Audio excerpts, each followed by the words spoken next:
misafirlerimize. Şimdi sözü verip Güzaplar'ma, Güzaplar'ın özü gelsin.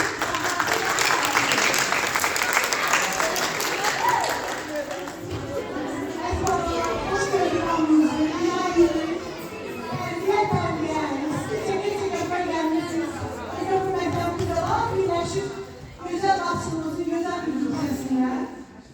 Ben anlayamadım, blog yardım, çok güzel memleketlerimiz var. Çok güzel tabiatımız var. İnşallah burada güzel yazıcılar, şairler çıkacak. Bedenimizi koruyan bizler çıkacak. Fəxr vətənimizə, zəfərimizlə fəxr edirik, rəhbərimizlə fəxr edirik, gözəl Azərbaycanımızla fəxr edirik. Arzu edirəm ki, Azərbaycanımızın şöhrəti həmişə ucalara qalsın.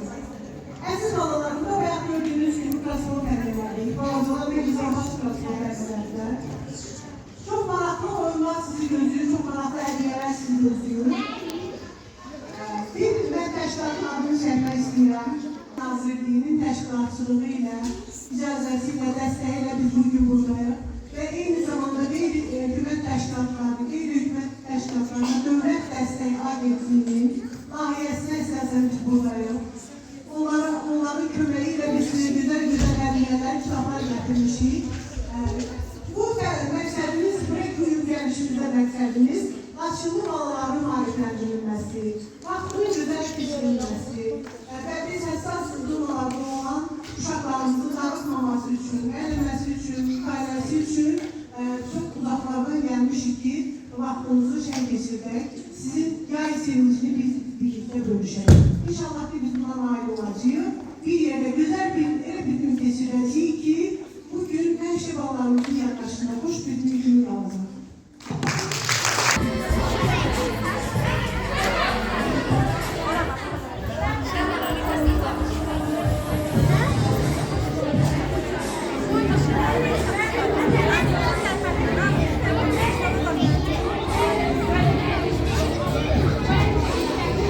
Ne oxuyursan kızım, ne oxuyursan? Adı nədir kitabın? Sen əziyyət çekip burada oxuma tələsi. Bu kitabların hamısından, oxuduğun kitabın hamısından sizə hədiyyə verəcəyik, yaxşı?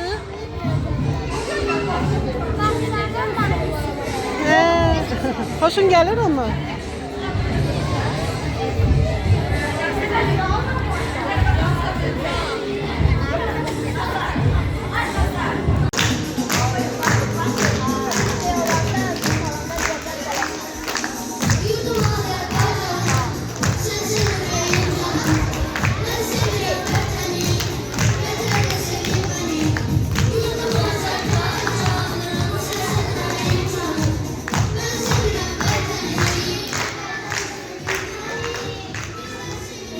Biz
Ha olur. 2 bende. Yok bir dakika.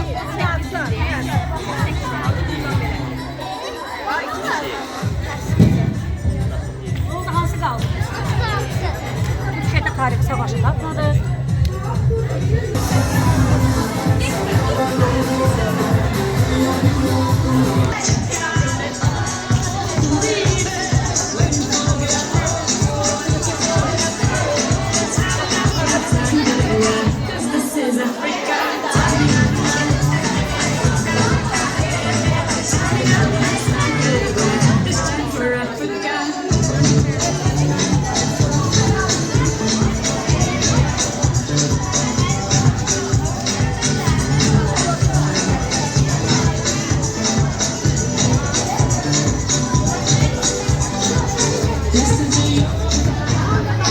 Verdim, hamısına verdim.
Ha olur. 2 bende. Yok bir dakika.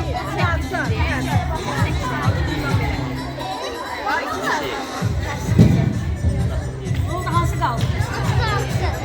Bu şeydə tarix savaşı tapmadı. Başqa nə tapmadı?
Laçın Həkəri çayının sahili çok güzeldir, çok möhtəşəmdir. Dağların qoynundan akıb gəlir, meşələrdən keçir. Bu gözəlliyi istəyirəm hamınızla bölüşün. Belə gözəlliyi görəcəyimə bir gün heç vaxt ümidim yox idi. Şükür ki, gəlib çıxdıq, bu gözəlliyi gördük. Və mən Dövlət Agentliyinə minnətdaram ki, qeyri-hökumət təşkilatlarına dövlət dəstəyi agentliyinə ki, məni bura göndərib və bir də Mədəniyyət Nazirliyimizə çox sağ olun ki, belə gözəlliyi mənim həyatıma yazdınız.